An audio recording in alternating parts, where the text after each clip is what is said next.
Everyone, I'm Amrit from UST Pendidikan Sultan Idris. So today I'm going to share with you my teaching innovation entitled the use of peer instruction in a flipped learning environment in teaching ESS students argumentative essay writing. All right, now moving on to the problem. All right, so ESS tertiary students they face difficulties in argumentative writing because they think that it's difficult, it's complex, and boring task. And there are many reasons, and one of it is due to the ineffective writing activities and the methods of instructions used in writing course. So there is a need to transform the teaching, learning, and also the class environment, and that's where I came up with the idea of combining the peer instruction and in a flipped learning environment to address this issue. All right, now talking about peer instruction, it is where students can actually have the opportunity to teach each other, exchange ideas, ask questions, and negotiate and so on through collaborative classroom activities such as group discussion, projects, as well as not forgetting they can even exchange feedbacks, all right, among students and also with the teacher. All right, now when it comes to flipped learning environment is where it's a dynamic, interactive, and is flexible for students and engaging students learning environment. All right, that's what's most important, student centered learning environment. And it's carried out, can be carried out before, during, and after. All right, so it's also engages students, encourage them to be involved in in-depth discussion and feedback sessions. Now, a little bit about my research. It was a mixed method research design involving undergraduate students who were taking English proficiency course in Teacher Education University in Malaysia. And the instrument, they are various. I have actually produced my own, I've prepared my own materials. All right, and I'm going to show you according to the phases. So the duration of this research was conducted for 7 weeks because it's only writing, all right, because I had English proficiency, even have other language skills, so cannot be taken too much of time in the class. Now, process and procedures. So for the first week is the first phase was preparation. So I need to prepare even the teachers and also the students. So for teachers, I conducted workshops on how to, what is flipped classroom or flipped learning, and what is how to use it, how to conduct the peer instruction. And I use Edpuzzle here as a platform, all right, to do the video lectures and so on, and to prepare materials before the classroom for the students. So administered the peer the pre-test. This was for the research purpose, and I prepared also the teaching and learning materials. So phase 2 is the very important phase. This is the implication part where how I applied. All right. So teachers conducted lessons using a peer instruction in the flipped learning environment, and then students there's a student assessment form whereby students summarized and reflected on the lessons. And the last phase was evaluation, or whereby I administered the post test. Now, this is the most important phase, the intervention, how I carried out. So looking into the flipped learning environment is, you can see before class, in class, and after class. So this is the learning, the flipped learning environment.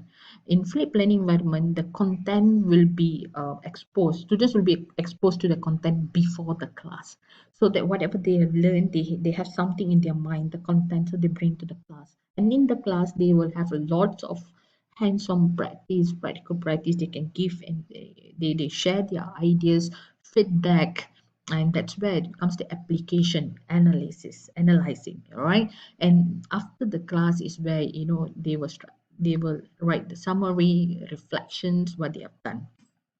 So now the instrument here, the instrument before class, I use Edpuzzle video quizzes, all right. Reading materials, I have attached into learning management system, lesson study logs for students to jot down some kind of notes, because just watching the video they may not learn anything, so they have to jot down. That's a second thought, giving them to understand, comprehend what they have learned. And lesson plans for teachers is a preparation type. All right, during class we have lots and lots of worksheet that I created myself. After class, student assessment form, all right, to summarize and reflect. Now let's look into the materials one by one. So as for before class, I use Edpuzzle video quizzes I prepared. So I had a couple of videos, all right, video lectures explaining all the content about argumentative essay writing. So and together with the videos, I had questions embedded in it, and there's a reason why I chose Edpuzzle as the platform, because number one, it can avoid from students from skipping the whole video just like that. So they need to even answer, they can't skip, all right. And when they even answer the questions, if they don't complete the first question, they cannot move on to the next questions. So they have to make sure that they see the and watch and understand the whole video. And I can also know how much of time the students have invested or the student has spent to watch the video. That's a good part. That's why I like to add puzzle. And I also had other materials like introduction to writing argumentative essay, the key elements, that the elements that argumentative essay should have, like claim, data, counter argument, all right, counter claims, rebuttal. So all these I have uploaded the structure of it. I've uploaded to a learning management system with the idea that students will have some kind of thoughts, the content they need, and they'll be exposed, they'll be reading it, getting to know before they go to class. All right, so these are the some materials. I'll just scroll down, and the patterns, the phrases that they use, all right, useful phrases, sample essays, all right. So I give sample essays so they can have an idea. Now, lesson study logs is I've actually given them a reflection question.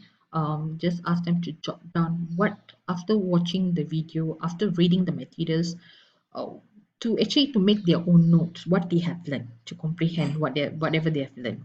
Okay, and this is the lesson plan. Okay, this is the lesson plan. So this is the example and the template. Anyone who would like to use this can use this template. All right, I've designed my own. So we have our topic, learning outcome, resources. So we even have here to divide, because it's flipped learning, right? So we divide before class, what are the materials, how is it to be carried out during class, after class. So what are the activities and how are you going to assess them? All right, so the assessment also is involved.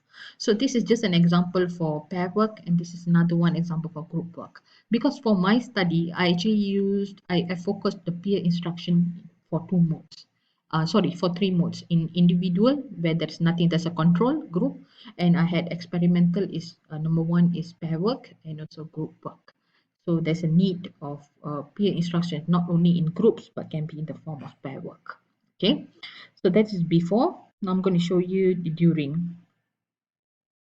As for during class, I had lots and lots of worksheets, as I told you. So I started with the brainstorming ideas, asking them whether, do they agree or they disagree, or what is their stand, how to do their position, and how are they going to support with the claims. So I give them even guidance, all right, guided practice here, and then followed by listing the arguments, claims, evidence, reason first, then into paragraph level. Then from paragraph level, I went to slowly into different paragraph as well, including I even have writing props. All right, I even have claim, counterclaim, rebuttal, asking them to write in a paragraph form so that they can know how to give ideas, how to exchange, because these are the important elements. They have to think critically and justify. All right, and once they have done this, only then I moved on to using even newspapers. I told them to actually read an article related, and if they can, whether they agree or disagree with the current issue, and then convert it into a graphic organizer. All right, introduction, make it claim, what is your data to support, counter argument, rebuttal, and conclusion. And lastly, I move on to the whole essay. So it was from a small chunk into the big piece of essay. So that's it. And at last, ask them to exchange, ask them to even do a review based on the rubrics given to them. So that's why there's a feedback given. There's a process of the 5 weeks, right? Now, let me show you the final one. This is after class, all right. They have student assessment form after class, and there's a few criteria. So the students will have to assess themselves, and evidence, explanation, whatever they can summarize, whatever they have learned, they can put it in terms of contribution of knowledge, in terms of preparation, focus, and quality of essay. All right. Okay, now coming back to the implication, there are many implications. As for the English language instructors, this will be a potential useful instructional strategy, a combination, and can guide them, all right, can guide the students to improve their argumentative writing. Number two, can also provide extensive opportunity, not to only practice writing skills, but also when they're discussing, they are negotiating, they're listening, and so on, can practice their speaking and listening skills. Also promote students learning in comfortable and non-threatening environment, because you are involving peers, it's not no strangers, all right, so they're comfortable in class with the classmates. And four, allow them to think more critically. If they think that they see other people are also thinking and giving some kind of ideas, or they feel that is being challenged, and they will think instead of conducting or completing the task alone. And at last, the most important one, materials development, that I have done it. It can be a guideline for teachers, those who plan and would like to conduct a peer instruction in the flipped learning environment. So with that, these are the references, and the most important, those who like to read further about peer instruction in the flipped learning environment, I would recommend to read there are two latest publication, two articles this year itself. So those who are interested, you can actually download and read it. With that, thank you everyone.